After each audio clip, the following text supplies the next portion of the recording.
Hello दोस्तों, नमस्कार। संस्कृताएं आप सभी का एमएस क्लासेस 1 में स्वागत है।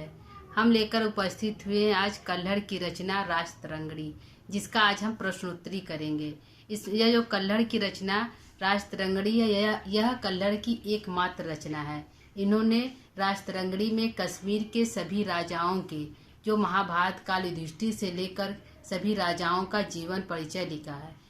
उनके बारे में उनका शासन व्यवस्था कैसा था और उनका जो कुल खानदान है, उनका संपूर्ण जीवन परिचय को इस ग्रंथ में उन्होंने लिखा है। ठीक है दोस्तों,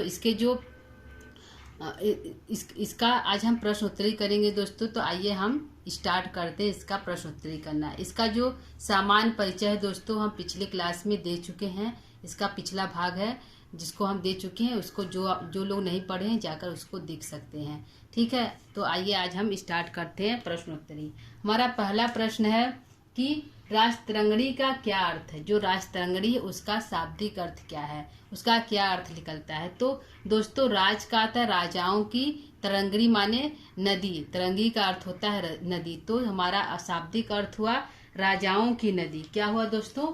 राजाओं की नदी। जो राजतरंगिणी है इसमें राजाओं की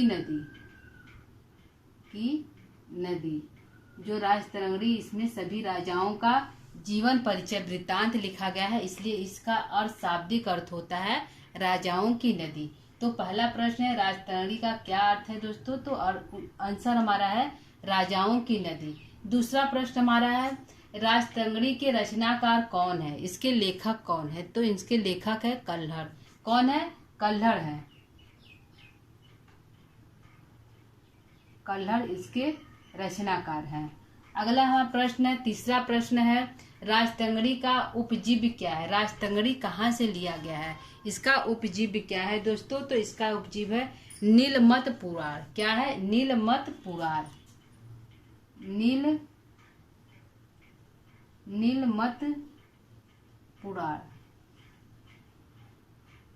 नीलमत पुराण से यह लिया गया। राजतरंगिणी का जो उपजीव्य है, इसका कुछ मतलब इसका उपजीव्य कहाँ है, कहाँ से लिया गया है। तो नीलमत पुराण से यह लिया गया है। चौथा प्रश्न है कल्हड़ के पिता का क्या नाम था। कल्हड़ के पिता का क्या नाम था। तो चंपक नाम था या चड़यक नाम था। क्या नाम था? चंपक नाम था या चड़यक नाम था। चंपक नाम था या फिर चड़यक नाम था। चड़पक नाम था। चड़पक नाम था। चंपक नाम था या चड़पक नाम था। अगला प्रश्न है पांचवा कि कल्हड़ के पिता किस राजा के आश्रित कवि थे। वह जो कल्हड़ के पिता है किस राजा के आश्रित कवि थे। तो कश्मीर के राजा थे हर्षदेव। कश्मीर के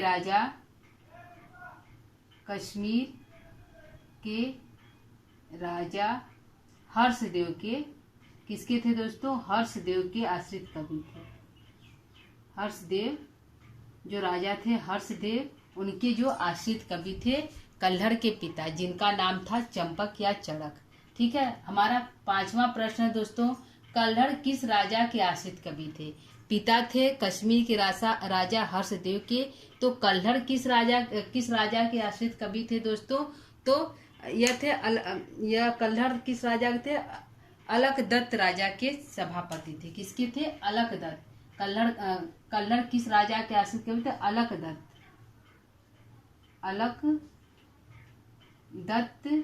कवि के राजा के आश्रित कवि थे। किसके थे? अलकदत्त राजा के। ठीक है, यह जो कल्हड़ के पिता कश्मीर के राजा हर्षदेव के आश्रित कवि थे। कल्हड़ स्वयं किसके आश्रित दादा थे? तो आश्रित कवि थे। तो अलकदत्त के आश्रित कवि थे कल्हड़। अगला प्रश्न है कल्हड़ कहाँ के निवासी थे, कहाँ के रहने वाले थे। तो कश्मीर के परिहासपुर ग्राम के रहने वाले थे। कहाँ थे? कश्मीर के परिहासपुर ग्राम के रहने वाले थे। कश्मीर के परिहासपुर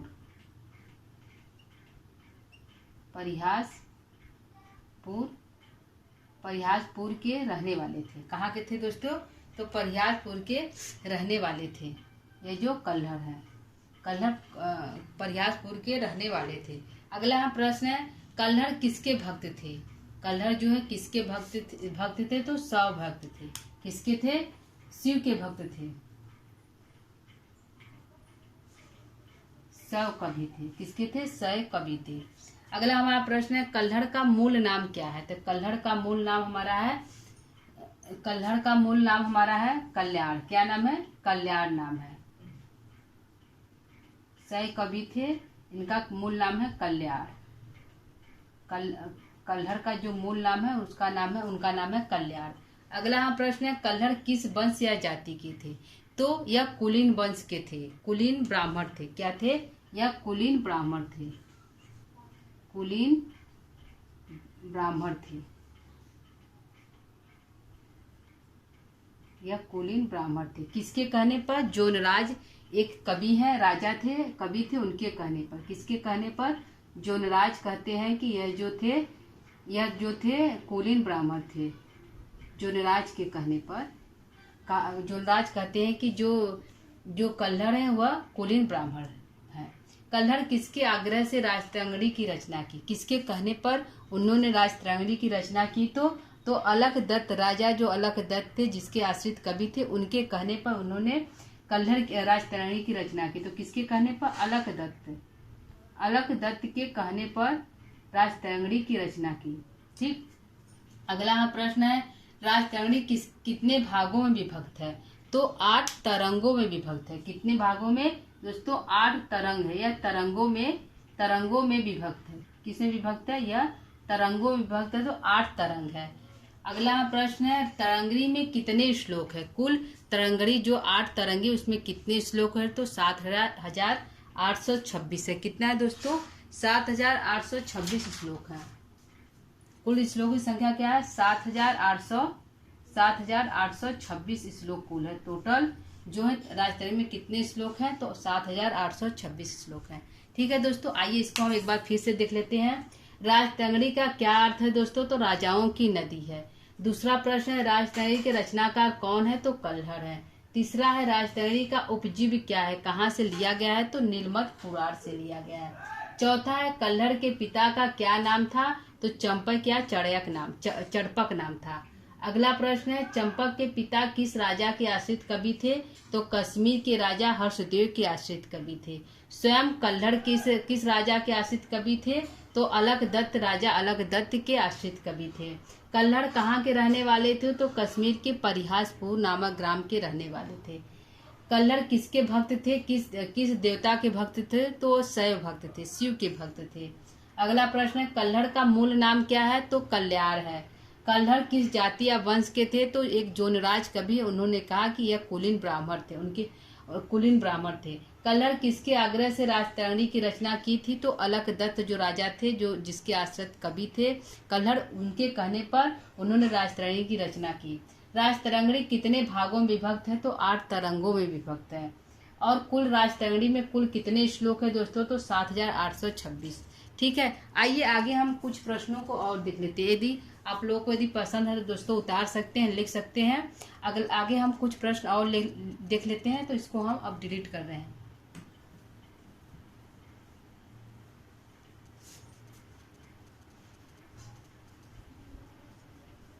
आइए इसको हम आगे कुछ प्रश्न और बचे हैं उसको हम ले लेते हैं दोस्तों, जो परीक्षा की दृष्टि से इम्पोर्टेंट है। वो यह हर परीक्षा में आता है, जो सामान्य परिचय है तो हर परीक्षा में दोस्तों यह आता है। तो अगला प्रश्न है, राजतरंगिणी में मुख्य छंद कौन सा है? राजतरंगिणी में मुख्य छंद कौन सा है?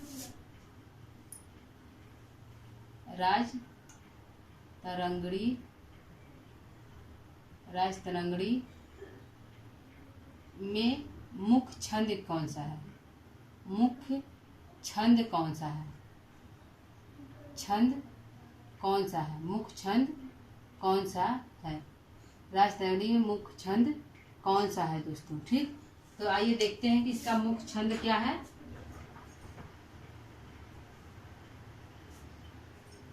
इसका मुख्य हमारा छंद कौन सा है राजतरंगिणी का? तो अनुष्टुप छंद है। क्या है दोस्तों? अनुष्टुप छंद में इसकी राजतरंगी की रचना की गई। कौन सा छंद है? अनुष्टुप छंद है। अनुष्टुप छंद है। कौन छंद है? अनुष्टुप छंद है। अगला हम प्रश्न देखते हैं। दूसरा प्रश्न क्या हमारा है? राजतरंगी का सबसे बड़ा तरंग कौन सा है? सबसे बड़ा तरंग कौन सा है? राजतरंगी का सबसे बड़ा तरंग कौन सा है? राजतरंगी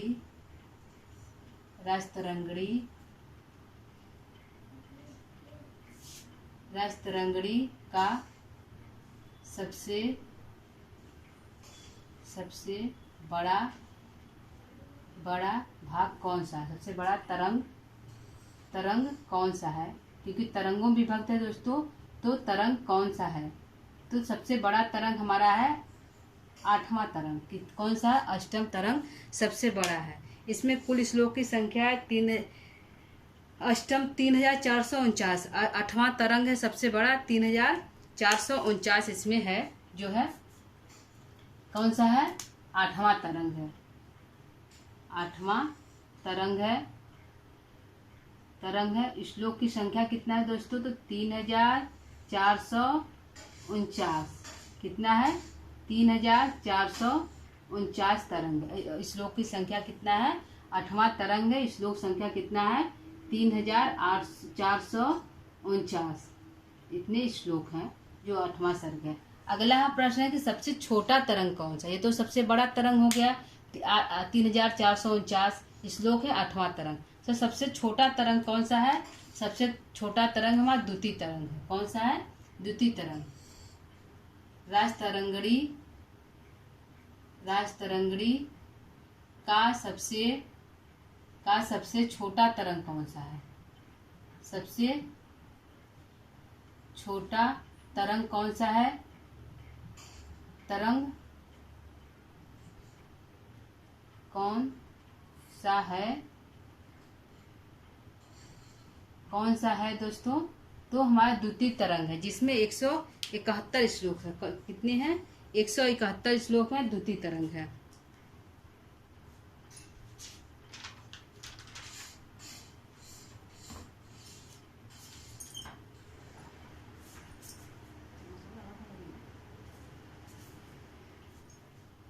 सबसे द्वितीय कौन सा है? द्वितीय तरंग है। कौन है दोस्तों? द्वितीय तरंग है।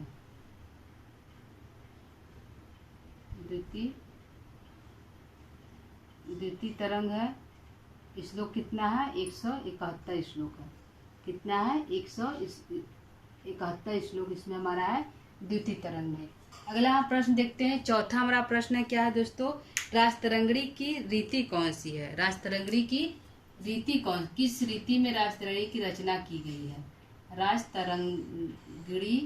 राजतरंगी की रीति कौन सी है? राजतरंगी की रीति कौन सी है? कौन सी रीति कौन सी है? कौन सी है दोस्तों? तो वैदर्भी रीति है। कौन सी रीति है? वैदर्भी रीति है। कौन सी रीति हमारी है? वैदर्भी रीति है। वैदर्भी रीति में रचना की गई है राजतरंगी की। अगला हम प्रश्न लेते हैं। 5वां हमारा प्रश्न कौन सा है? 2 बार 4 हो गया दोस्तों। 5वां हमारा अगला प्रश्न कौन सा है? तो अगला प्रश्न है कि राजतरंगी का अंगी रस कौन सा है? किस रस में राजतरंगी की रचना की गई है? राजतरंगी की अंगी रस कौन सा है? तरंगी की अंगी रस कौन सा है? अंगी रस कौन सा है? तो कौन सा है दोस्तों?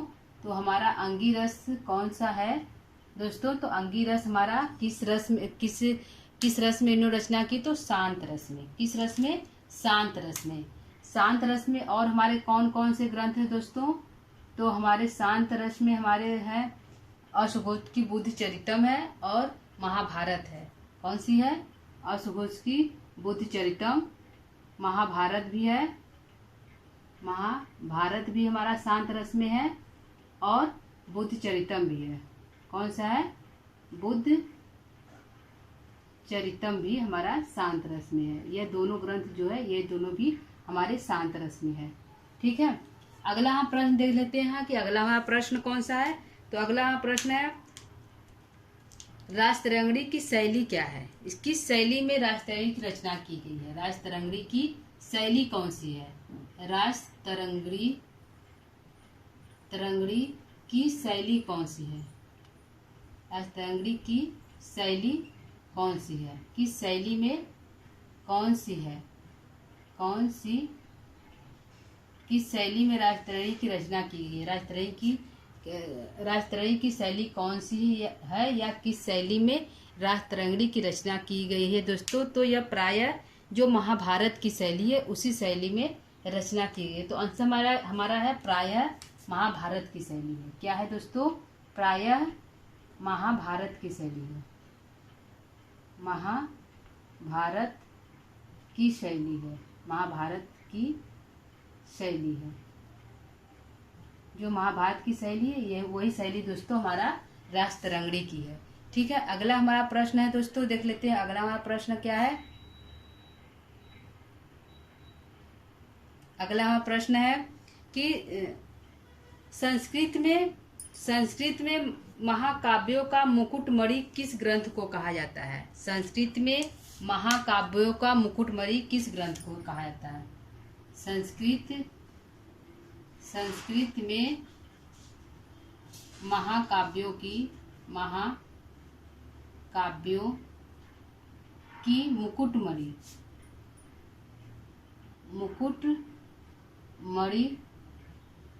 किस ग्रंथ को कहा जाता है? किस ग्रंथ को कहा जाता है? किस ग्रंथ को कहा जाता है दोस्तों? तो हमारा आंसर है राजतरंगिणी को कहा जाता है। किसको कहा जाता है? राजतरंगिणी को कहा जाता है। राजतरंगिणी को कहा जाता है। किसको? राजतरंगिणी को।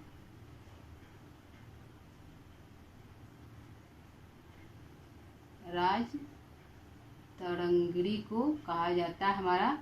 यह संस्कृत में महाकाव्यों का मुकुट है।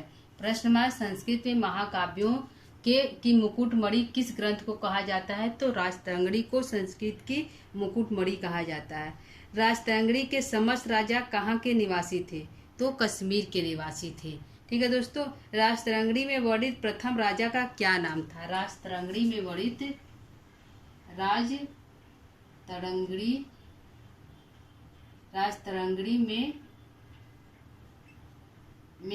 में वर्णित प्रथम राजा कौन से? राजतरंगिणी में वर्णित प्रथम राजा कौन से हैं? प्रथम राजा कौन से हैं? किस राजा कौन से हैं? तो कौन से हैं दोस्तों? गोनंद। कौन से हैं? हमारे प्रथम राजा है गोनंद। प्रथम राजा कौन सा है दोस्तों? गोनंद है। कौन है प्रथम राजा जिसका वर्णन किया गया है? तो गोनंद। उसके बाद युधिष्ठिर आदि का, गोनंद के बाद युधिष्ठिर आदि का वर्णन है दोस्तों। ठीक है, गोनंद का। और अंतिम राजा कौन से हैं? ये प्रथम राजा है। तो अंतिम राजा कौन से हैं? अंतिम राजा कौन से हैं? तो अंतिम राजा जय सिंह है। कौन से हैं? जय सिंह है। अंतिम राजा हमारे जय सिंह है और प्रथम राजा हमारे गोनंद है। कौन है? गोनंद है और अंतिम राजा जय सिंह है।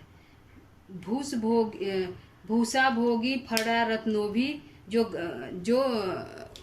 मंगलाचरण है किस ग्रंथ से लिया गया है? प्रश्न हमारा भूसा भोगी फर रत्नोची भूसा भोगी फर रत्नोची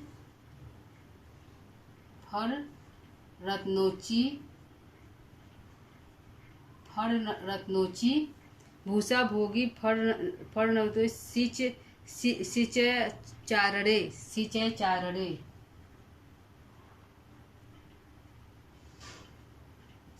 चारणे यह मंगलाचरण कहाँ से लिया गया है? यह मंगलाचरण किस ग्रंथ का है? यह मंगलाचरण किस ग्रंथ का है?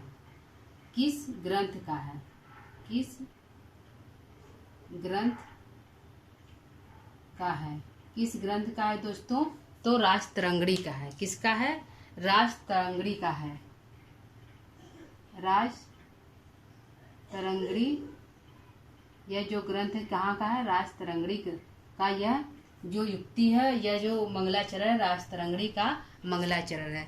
इस मंगलाचरण में यह जो मंगलाचरण है राजतरंगिणी का मंगला, कल्हड़ ने की राजतरंगिणी को किसने आगे बढ़ाया? कल्हड़ की जो राजतरंगिणी है उसको किसने आगे बनाया? तो जोनराज जो कवि है उन्होंने इसको आगे बढ़ाया। कल्हड़ की राजतरंगिणी को किसने आगे बढ़ाया? तो जोनराज ने बढ़ाया। प्रश्न हमारा है, कल्हड़ की राजतरंगिणी को, कल्हड़ की राजतरंगिणी, कल्हड़ की राजतरंगिणी को किसने आगे बढ़ाया? कल्हड़ की राजतरंगिणी को किसने आगे बढ़ाया? किसने आगे बढ़ाया? तो किसने आगे बढ़ाया दोस्तों? जो जोनराज कवि है उसने आगे बढ़ाया। जोनराज कवि जो है उन्होंने आगे बढ़ाया। श्रीवर और जोनराज, जोनराज और एवं और श्रीवर दो ये कवि थे, इन्होंने ही राजतरंगिणी को आगे बढ़ाया।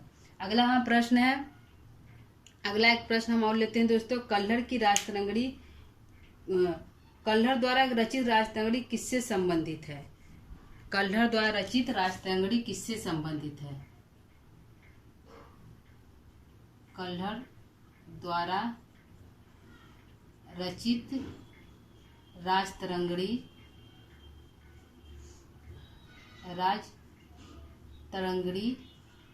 किससे संबंधित है? किससे संबंधित है या इसमें इसका विषय क्या है? राजतरंगिणी किससे संबंधित है? किससे संबंधित है या इसका विषय क्या है? राजतरंगिणी का विषय क्या है? तो कश्मीर के राजाओं का वर्णन है। क्या है दोस्तों? कश्मीर के राजाओं का इसमें वर्णन है। कश्मीर के राजाओं का वर्णन है। राजाओं का वर्णन है।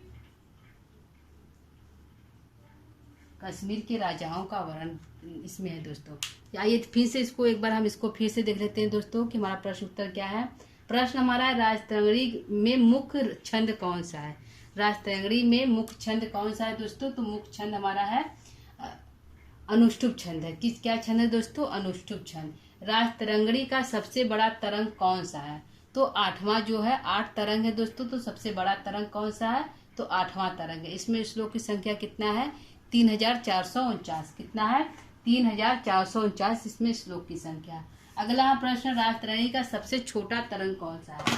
राजतरंगिणी का सबसे छोटा तरंग कौन सा है? तो कौन सा दोस्तों? द्वितीय तरंग सबसे छोटा है, जिसमें श्लोक संख्या है, तरंग सबसे छोटा जिसमें श्लोक संख्या 171। कितना है? 171 है दोस्तों। 171 श्लोक है। अगला प्रश्न है, राजतरंगिणी की रीति कौन सी है? तो ये जो है कल्हड़ है उन्होंने भी वैदर्भी रीति का प्रयोग किया। उनकी रीति कौन सी है दोस्तों? तो वैदर्भी रीति है। राजतरंगिणी की रीति कौन सी है? तो वैदर्भी रीति है। ठीक है। अगला हमारा प्रश्न है, संस्कृत में महाकाव्यों की मुकुटमणि।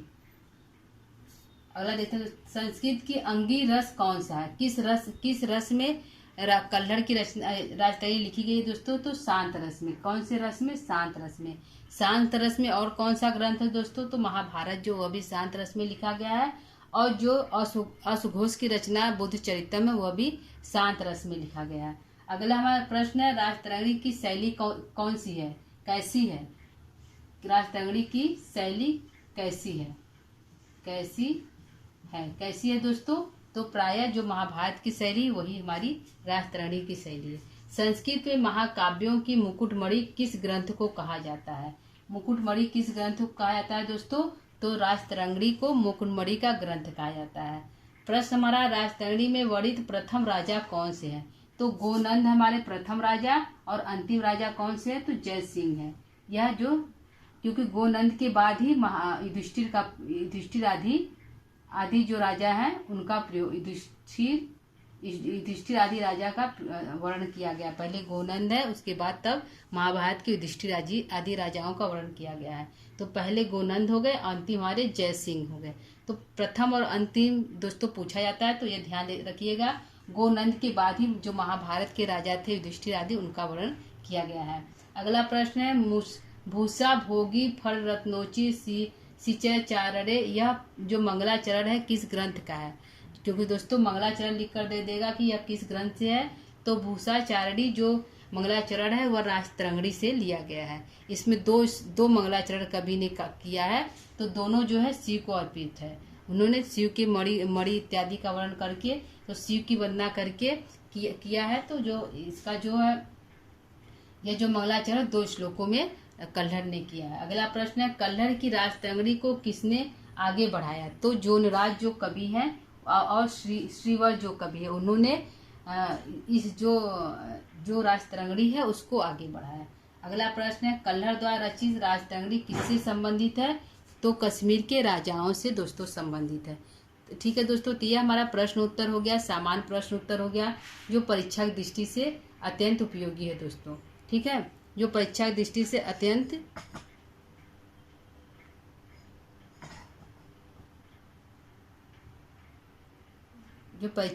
से दोस्तों उपयोगी है। तो यदि आप लोगों को यदि अच्छा लगा तो आप इस पर कमेंट कर सकते हैं, बता सकते हैं दोस्तों। यदि कोई कमी होगा तो इसको हम सुधारने की कोशिश करेंगे और अच्छा लेकर आने का प्रयास करेंगे। तो आपको जैसा लगेगा तो दोस्तों आप कमेंट करके हमको बता सकते हैं। तो आज के क्लास को यहीं पर हम विराम देंगे। अगला टॉपिक हम फिर से कल हम अगला टॉपिक कोई नया टॉपिक लेकर उपस्थित होंगे। यह जो सामान्य परिचय दोस्तों सामान्य जो परिचय है कल्हड़ की और जो हम कवि कल्हड़ इत्यादि और से कवि जो दे चुके हैं, तो सामान्य परिचय जो है हमारा झारखंड के पीएचडी के सिलेबस में शामिल है दोस्तों। और टेट यूपी टेट और जो टीचटी पीएचडी है उसमें भी यह जो सामान्य परिचय पूछा जाता है। तो परीक्षा दृष्टि से सभी जो संस्कृत की परीक्षा होती है, संस्कृत सब्जेक्ट से जो परीक्षाएं होती हैं, सभी के लिए यह जो सामान्य परिचय उपयोगी है। तो यदि आप लोग के लिए यदि आपको अच्छा लगे तो आप इसको देख सकते हैं दोस्तों, इस पर कमेंट भी कर सकते हैं। तो आज के लिए इतना ही, कल हम फिर उपस्थित होंगे। तब तक के लिए नमः संस्कृताय।